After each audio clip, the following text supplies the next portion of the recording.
हमसे नीतीश कुमार है ना, नीतीश कुमार से हम नहीं ना, हम वोट दे के ना उनको जिताते हैं अपनी सुरक्षा के लिए ना। अगर आप नहीं आएंगे तो कब आएंगे बताइए। ये दुर्भाग्य की बात है, इसका मतलब है कि छापेमारी नहीं हो रही है। और ये इंडिया के पास इतना फोर्स तो होगा ना कि उसको ढूंढ सकता है, लेकिन अभी तक से क्या कर रहा है हमारा प्रशासन। पूरे इंडिया को पता चलना चाहिए हमारी तरफ, मुख्यमंत्री नीतीश कुमार को पता चलना चाहिए, वो आए हमारे पास। क्या है, बहुत सारे एसपी खुद नेताओं को पैसे देकर जाते हैं, कोई अपडेट है 24 घंटे में, अभी कुछ नहीं रिस्पॉन्स। इस घटना को अंजाम देने के बाद जो अपराधी छुपे हुए हैं, तो छुपने का जिम्मा तो सबको पता है, मुख्यमंत्री सबको पता होगा छुपने का। और आउट ऑफ इंडिया तो गए नहीं होंगे अभी, तो इंस्टेंट आउट ऑफ बिहार भी नहीं गए होंगे। वो एसपी जाएंगे तो पताल से भी निकाले, इसका मतलब हम क्या समझे, एसपी क्या हमको न्याय दिलाएगा। 6 बजे के बाद किसी का नहीं है कि वो घर से बाहर निकल जाए, गेट लॉक हो जाता है। सब गेट लॉक हो जाता है। नहीं तो लड़कियों को छेड़ना भी स्टार्ट कर देता है, और करेगा भी। अगर आप छोड़ दिए ना ये सब बात सुनने के बाद, अब छेड़ना क्या मतलब नॉर्मल बलात्कार रेप ये सब नॉर्मल हो जाएगा। इसलिए ऐसे एसपी लोग को लोग याद करते हैं। अगर कोई खड़ा हो जाए तो बहुत मुश्किल है अपराधियों को उसको मैनेज करना। लेकिन आजकल अब मैंने कहा ना, इतना सिस्टम ये ध्वस्त हो गया। इन परिवार में क्या गुजर रहा है, ये परिवार बहुत कुछ पूछ रहा है इस बिहार से, इस बिहार के लॉ एंड ऑर्डर से, इस पुलिस से, सिस्टम से, मुख्यमंत्री जी से, और जो विपक्ष के नेता हैं तेजस्वी यादव, उनसे भी बहुत कुछ पूछ रहा है ये परिवार कि ये नरसंहार, ये इतना बड़ा ये तांडव, मौत का तांडव अचानक पूरा परिवार के लोगों को खामोश कर दिया एक ही झटके में। लोग देख रहे हैं बिहार के लोग, और बिहार के लोग देख के दहल रहे हैं। तो ये दहलने वाली जिंदगी और भी होती रहेगी, अपराधियों का जो है मनोबल बढ़ता जाएगा। और वहाँ के सारे बच्चे कह रहे हैं, जो भी जिनके माता पिता हैं, पिताजी जिनके चले गए हैं, वो कह रहे हैं कि असुरक्षित है, कब रेप हो जाएगा, कब गोली चल जाएगी, कब खत्म कर देगा जो भी लोग बचा है। तो वो जो भी अपने किस्मत के भरोसे हैं, कल उनके साथ भी कोई कांड हो सकता है। तो सर एसपी साहब क्या कर रहे हैं, सवाल तो उठ रहा है। अब ये सवाल तो आप एसपी से पूछिए, और फिर मुख्यमंत्री से जाके पूछिए कि आप क्या कर रहे हैं। आप कहते हैं, पलटू राम कहते हैं कि हमारा कुछ है ही नहीं। यहाँ पर अभी तक अरेस्टिंग नहीं हुई है एक भी अपराधी का, तो ये क्या माना जाए। अब ये दुर्भाग्य की बात है। इसका मतलब है कि छापेमारी नहीं हो रही है। जिन्होंने भी की होगी, देखिए बक्सर तो बॉर्डर टाउन है, यूपी के बॉर्डर पर है, बहुत लोग इधर उधर ही भाग गए होंगे, कोई बलिया में छिपा होगा, कोई वाराणसी में छिपा होगा।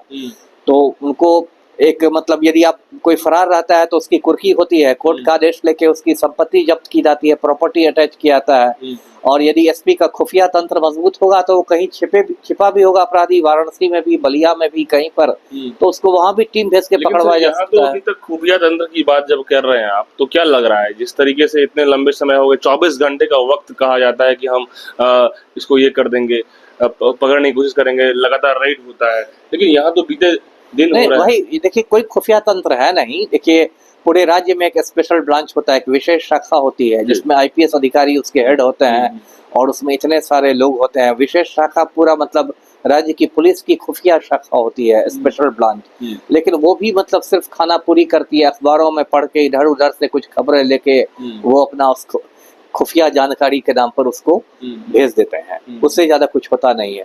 तो ये देखिए, मैंने कहा ना कि पूरा सिस्टम का ये एक तो सर इतना बड़ा घटना को क्या एसएसपी कोऑर्डिनेट तो कर सकता है ना एसपी के साथ, बहुत हद तक, क्यों नहीं कर सकता है। लेकिन यहाँ पे तो एसएसपी साहब का रोल आपको लग रहा है कि अब मैं किसी पर क्या टिप्पणी करूं, जो भी एसपी बक्सर है मुझसे बहुत जूनियर है, मैं क्या टिप्पणी करूं किसी पर। सर मैं ये जानना चाह रहा हूँ कि क्या इस चीजों, इन घटना को यदि एक सही सूझबूझ तरीके से इसको यदि देखा जाए, तो मुझे लगता है कि हालात को वहाँ सुधारा जा सकता है। बिल्कुल, मैंने कहा ना, यदि मेरा ये मानना है, मेरा भी यही मानना है। मैंने कहा ना, यदि एसपी कड़ा हो जाए, ईमानदार हो जाए, तो 90% भले 100% नहीं, लेकिन 90-95% तो वो जिला को ठीक करके रख देगा। मेरा अपना अनुभव है, और मैंने बहुत टेढ़े मेढ़े जिलों में काम किया है, जो मतलब बहुत आप कह सकते हैं चुनौतीपूर्ण जो जिले रहे हैं, नक्सल टाइप के जिले या माफिया वाले जिले, उसमें।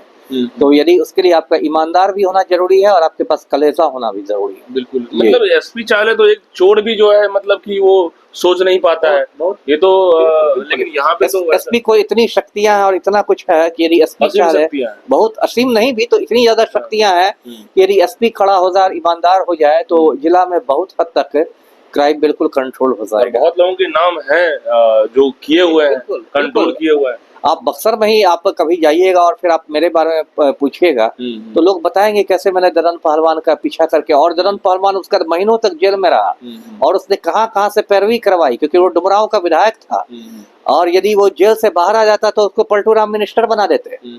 तो उसने हम पर मतलब पैरवी करवाई कि धारा 307 हटवा दीजिए मेरे केस से आप, क्योंकि धारा 307 यदि हट जाता तो उसको बेल मिल जाता, जमानत पर बाहर आके मिनिस्टर बन जाता। जी, जैसे कि सर दरभंगा में हम कोई बुजुर्ग लोग से सुनते हैं कि एसपी कुणाल थे, बहुत एक्टिव आईपीएस ऑफिसर थे, बहुत संट कर देते थे, किए थे। एक जैसा कि मैंने सुना था दरभंगा में एक महिला एसपी थी। क्या है, बहुत सारे एसपी खुद नेताओं को पैसे देकर जाते हैं, बड़े बड़े जिलों में जाते हैं। डीके टैक्स की आप चर्चा सुनते होंगे बिहार में। डीके टैक्स में क्या होता है, बड़े बड़े जिला के लिए 50-50 लाख रुपया लेके एसपी बड़े जिला में बनते एसपी। दो चीजें दिख रहा है सर अब, या तो एसपी को खून नहीं खोल पा रहा है, या खून में सिंदूर नहीं है, या नतमस्तक हो गए हैं। दोनों बात है। जिसके खून नहीं खोलेगा वही नतमस्तक होगा ना, जिसको जरा भी कलेजा रहेगा, जमीन रहेगा, वो क्यों नतमस्तक होगा। वर्दी जो पहना जाता है आईपीएस की संवैधानिक पोस्ट है, उसमें शपथ ली जाती है। बिल्कुल शपथ ली जाती है, और पूरा ट्रेनिंग में आपको हैदराबाद में यही सिखाया जाता है कि कैसे आपको मतलब अच्छा ऑफिसर बनना है। लेकिन यही है कि लोग जो ट्रेनिंग सेंटर में लोग बड़ी बड़ी बातें करते हैं और एकदम लैपटॉप पर देते हैं पावर पॉइंट प्रेजेंटेशन, तो ऐसा लगता है कि आप दुनिया बदल देंगे। हाँ, हम ही जांबाज हैं, हम ही सिंघम हैं, हम ही सब हैं। लेकिन फील्ड में आते आते वो सब मतलब जांबाज, हाँ, फील्ड में डीके टैक्स देके जिला में जाने लगते हैं।